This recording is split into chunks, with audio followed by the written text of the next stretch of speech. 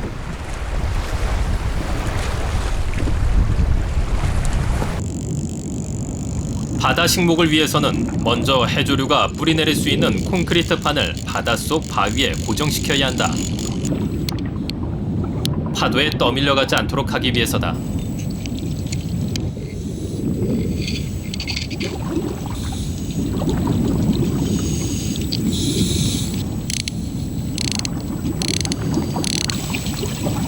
바위와 한 몸이 되도록 단단히 고정시킨 다음 이 판 위에 해조류를 심는다.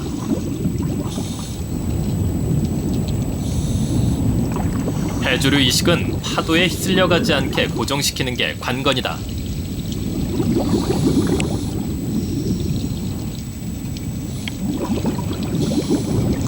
해조류는 육지 식물보다 성장이 빠르다. 지난 여름 바다식목 조성 사업을 한 이곳은 1년이 채 안 돼 제법 숲의 모습을 갖췄다. 이식판에 뿌리를 내린 감태가 갯바위와 다름없이 잘 자라고 있다.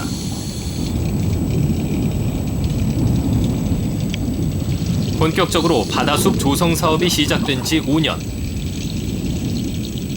해조류를 심는 바다숲 조성 사업은 짧은 시간 안에 우리 바다를 살리는 방법으로 주목받고 있다. 옛날 그 60년대, 70년대 식목일을 중심으로 해서 우리가 산림 녹화를 했지 않습니까? 그 산림 녹화가 세계적으로 성공적인 사례가 됐고요. 그래서 그 정신과 열정을 이제 우리가 바다 식목일을 만들어서 바다 속에 한번 넣어보자. 해조류 심기로 황폐화된 바다를 살리려는 노력은 세계 최초로 바다 식목일 지정으로 이어졌다. 앞으로 정부에서는 해마다 800헥타르 면적의 바다에 해조류를 심을 계획이다.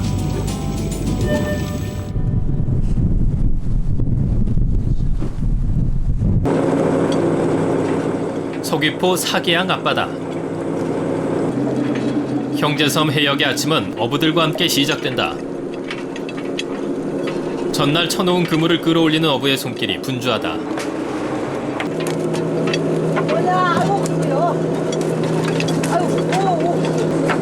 뱅어돔이에요, 뱅어돔.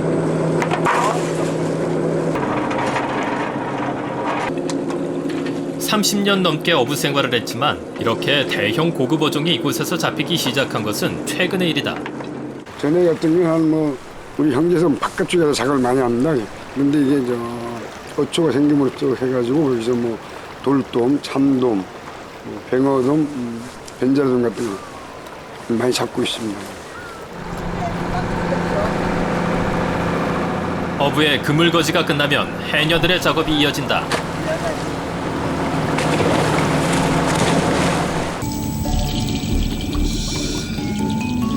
요즘은 해녀들의 물질도 바빠졌다. 소라가 많이 잡히기 때문이다.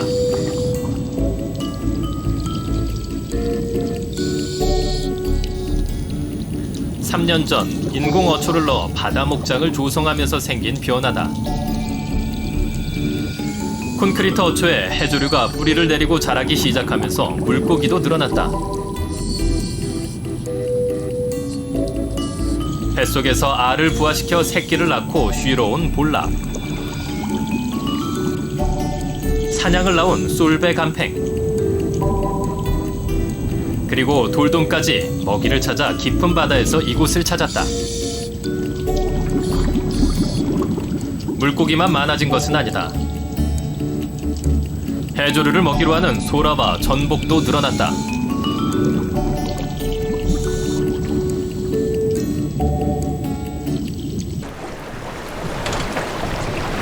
한 시간 만에 작업이 끝났다. 해녀들의 망사리마다 가득 담긴 소라는 지금 이 바다의 상태를 그대로 보여준다. 옛날보다 이런 추석 사업도 많이 오고 어초 사이에 이런 해조류가 많이 나가지고 이런 감태 같은 거, 멀망 그런 것이 많아서 먹이가 좋아서 소라가 많이 납니다. 경험 많은 해녀인 경우 소라뿐만 아니라 때로는 물고기까지 잡는다. 나도 광어 했는데. 아, 이렇게 이거 얼마나 큰 거예요.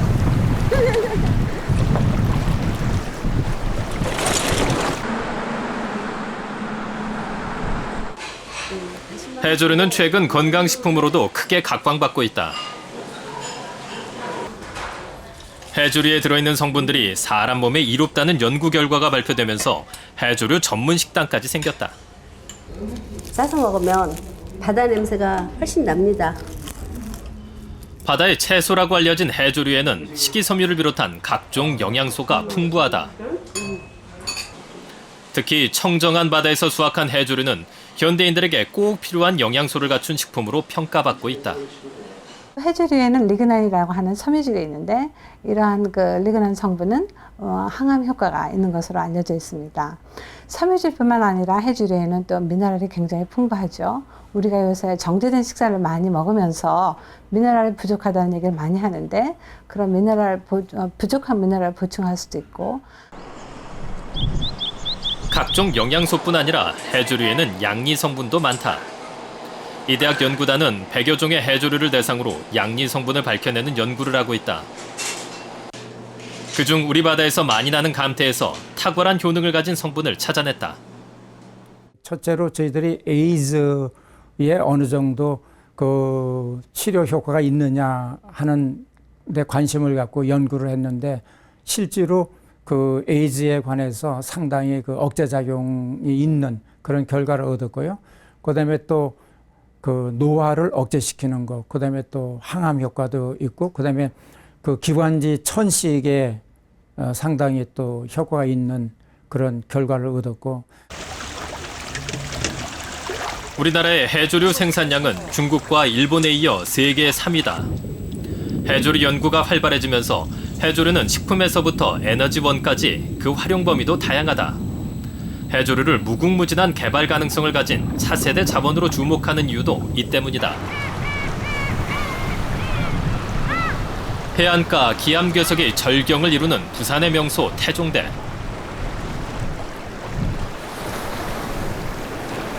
이곳 앞바다에는 3년 전 새로운 명소가 생겼다.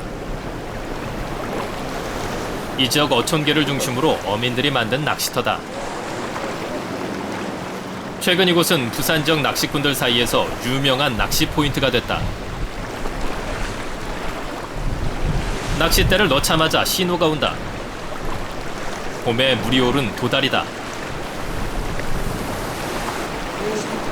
뒤이어 어른 팔뚝만한 놀래기까지. 모두 어민들이 지난 3년간 바다숲을 가꿔온 덕분이다.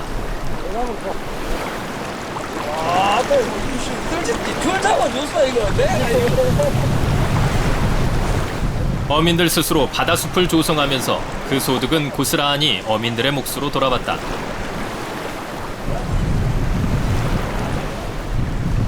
(2009년도부터) 해빙 조성을 시작을 했습니다 하고 우리 유령 안에 신경 많이 쓰고 있는 중입니다. 그래가지고 2010년도부터 우리가 요장을 운영을 하기 시작을 했습니다. 해가지고 현재 두동이 운영되고 있고요. 지금 그래 연간 우리가 3,500만 원 이상을 올리고 있습니다. 원래 이 일대는 소형 기선 저인망 어선이 바다까지 긁어내는 불법업이 기승을 부리던 곳이었다. 그러나 어민들 스스로 불법업을 금지하고 바닷속에 자연석을 넣어 해조류가 잘 자라도록 하면서 바다는 지금과 같은 모습으로 바뀌었다. 해조류가 자라기 시작하면서 물고기들도 돌아왔다. 먹이와 은신처 그리고 산란장이 되는 해조류 숲은 바다를 살리는 기적을 만들어낸 것이다.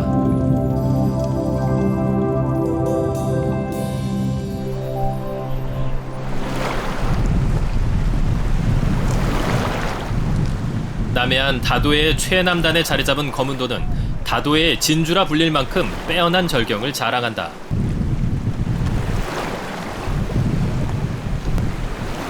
섬 일대가 한려해상 국립공원으로 지정된 청정해역은 요즘 바닷속을 즐기는 곳으로도 각광받고 있다.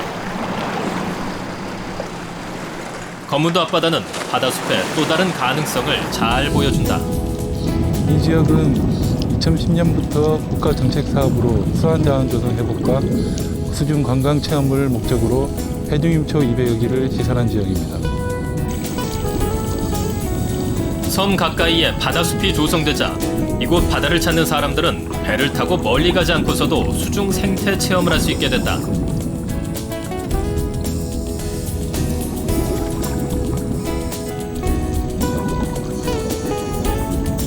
이곳에서 바다숲은 살아있는 해양 박물관이다.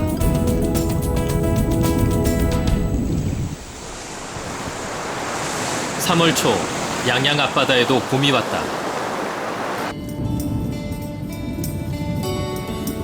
지난 겨울 모자반 숲에 산란한 도루묵알은 2달 동안 모자반 줄기에 매달려 부화를 기다렸다. 마침내 부화가 시작됐다. 알에서 깨어난 치어들에게 이곳 모자반 숲은 먹이 사냥터이자 은신처다. 6월이면 도루묵은 넓은 바다로 나간다. 그리고 2, 3년 후 어미가 돼 산란기가 되면 다시 이곳 바다숲으로 돌아올 것이다.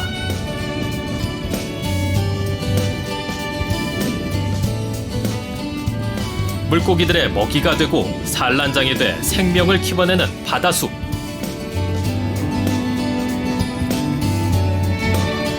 백화현상으로 황폐화된 바다를 살리는 바다숲 조성은 우리 바다 살리기의 첫걸음이다. 수많은 생명을 품고 함께 사는 곳.